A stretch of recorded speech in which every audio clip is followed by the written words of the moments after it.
The controversial election of two different governors of Hela province has finally been put to rest. Minister responsible, Sir Leo Dion, today officially announced that Koroba Kopiago MP Philip Undialu is the legitimate governor for Hela province following legal proceedings. That my ministry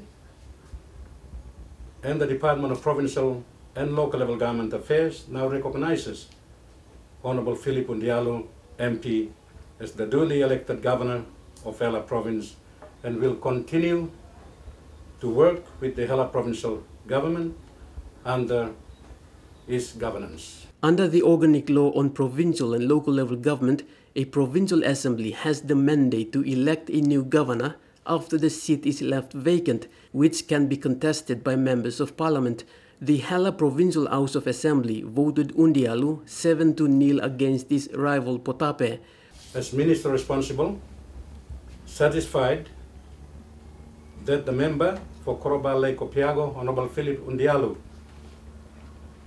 MP, was elected unopposed by a requisite 7 legitimate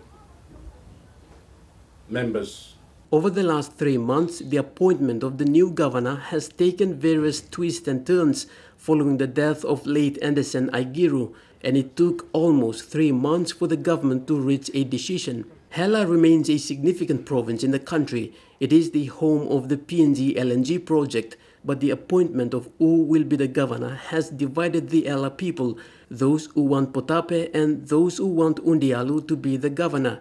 But today Sir Leo Dion made a special plea to the Hela people to work together with Undialu as their new governor. On behalf of the O'Neill Dion government, and I encourage the other national members of parliament from Hela to work together with all other leaders from the province and the provincial administration to ensure that the province implements its priorities in accordance with the rule of law within these remaining months